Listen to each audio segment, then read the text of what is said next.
Hey everyone, it's Brano, and today I want to talk about a divisive topic, and that is going to be prices in video games. Do video games cost too much? Do they cost too little? And I am in the camp of it's not really a morality question, it's just what can you get away with? A lot of the times you want a gamer's interest and a developer's interest to align. But when it comes down to pricing products, this is just one of those things that can never align.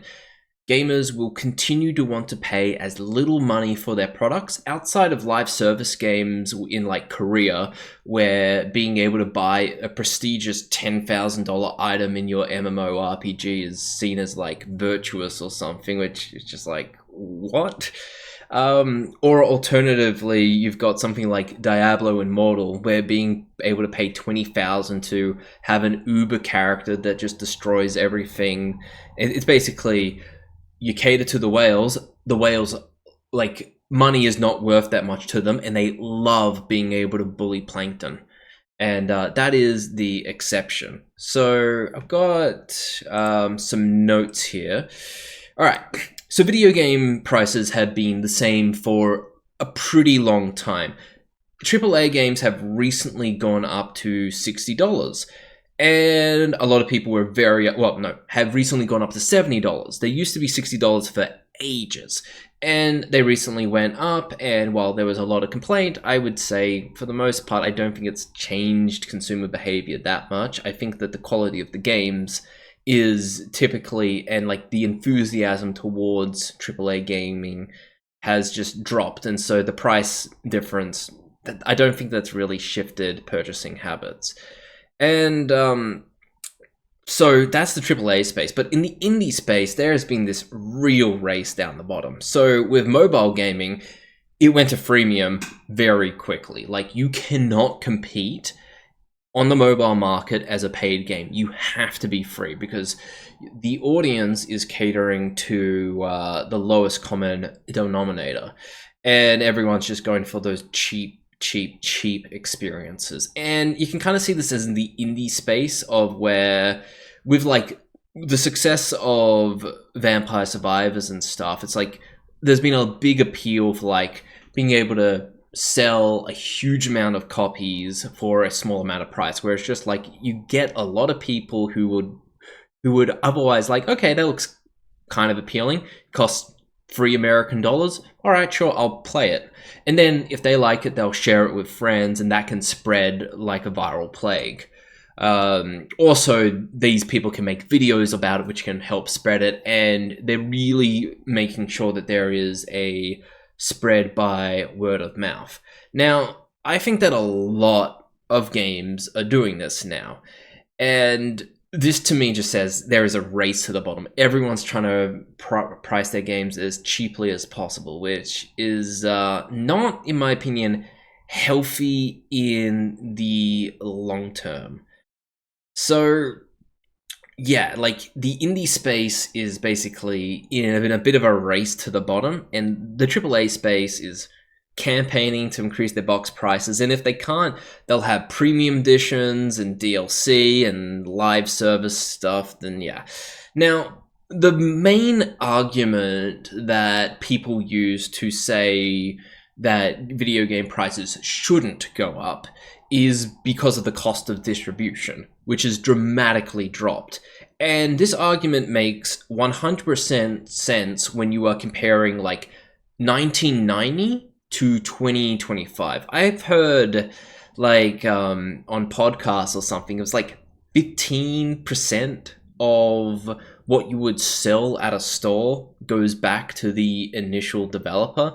So if you're selling a game for $50, the developer gets $7.50 of that, which is really rough. And this has been dramatically dropped over the past couple of decades to what I think is right now is 30%.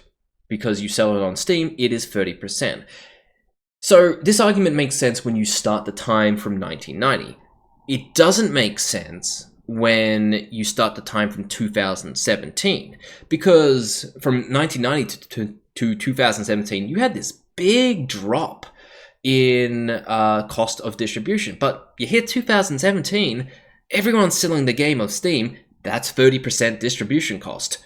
What's it in 2025? 30% distribution cost. And so there's no longer any profit to be made from the cost of distribution. It's at a set 30%, and unless Steam wants to lower it, that is not going to go lower. So what exactly would the price be?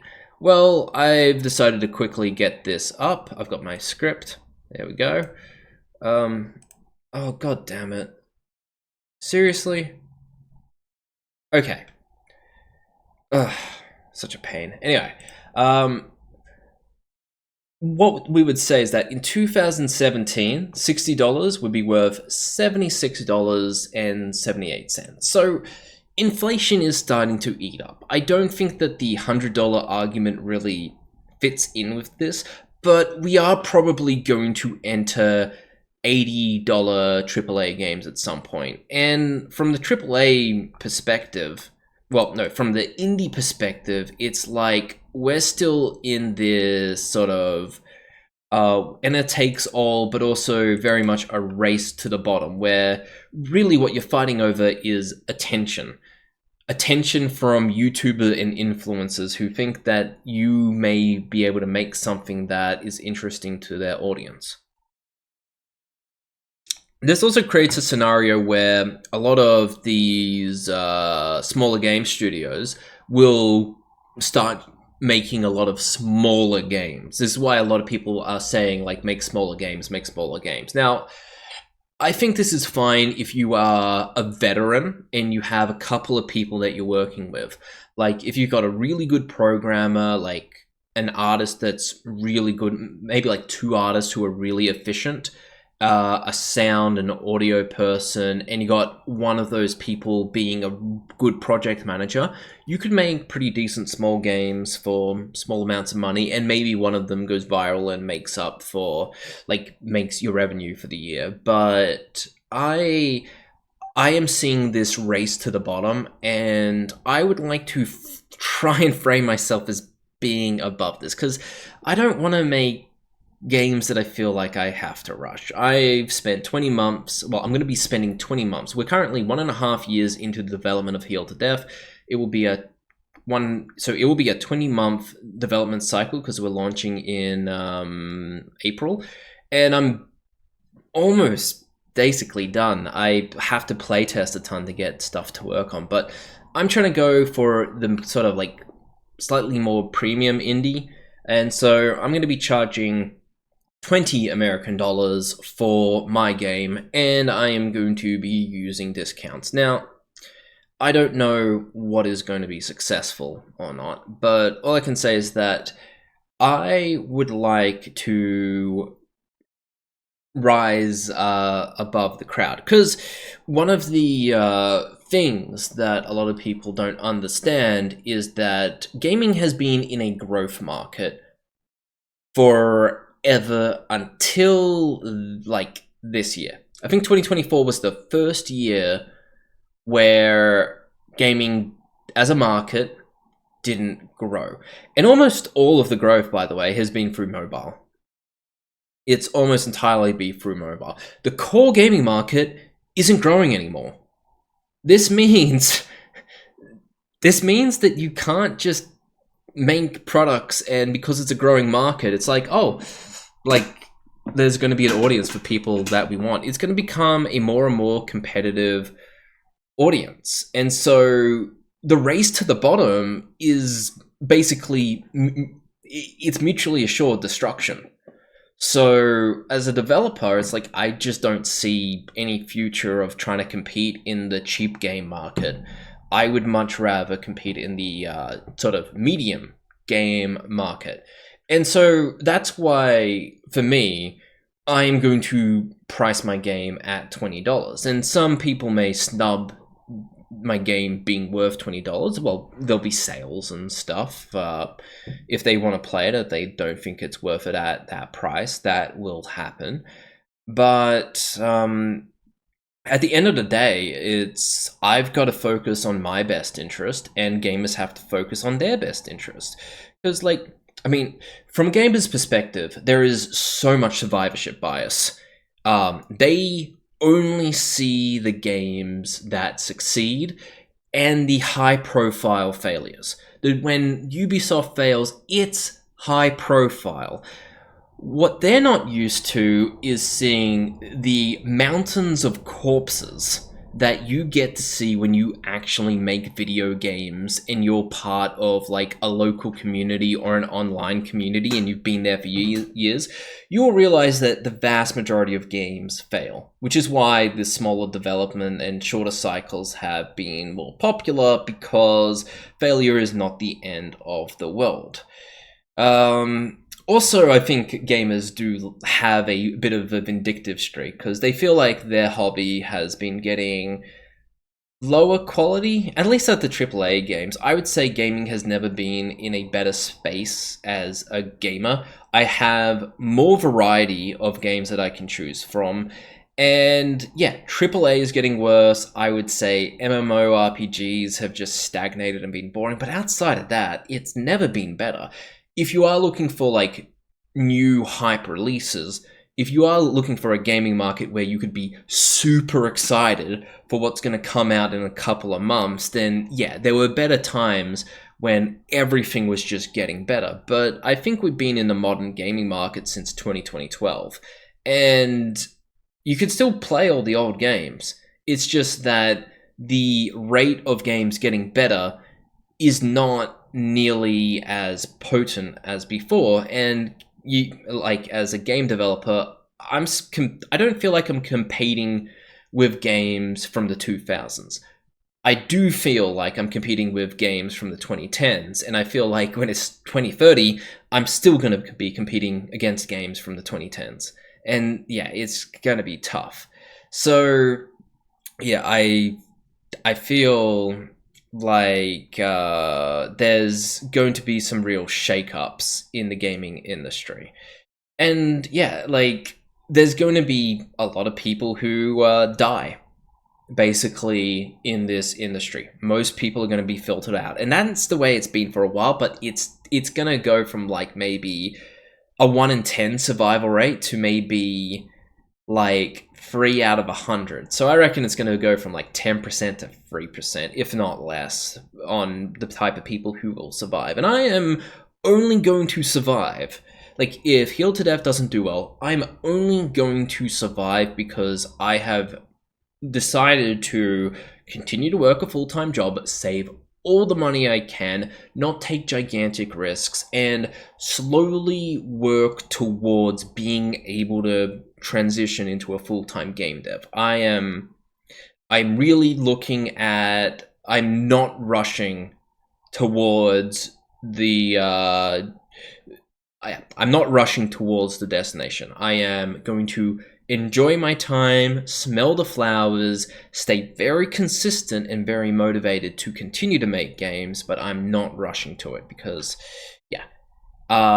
If I fail, no one's going to notice. There is no gamer that is going to notice. And there are tens of thousands of people who are competing in this industry like me who are going to fail, and gamers aren't going to notice because they have an abundance of choice from games. So yeah, it's a race to the bottom. Like, and I'm not helping. I bought 16 indie games for $170 during the winter sale.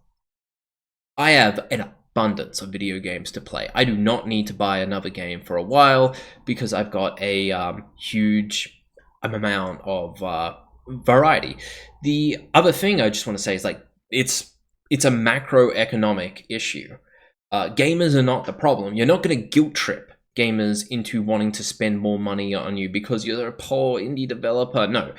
Being able to make games for a living is inherently a privileged position, and you need to start reframing this. This is not a standard career. This is a privileged career.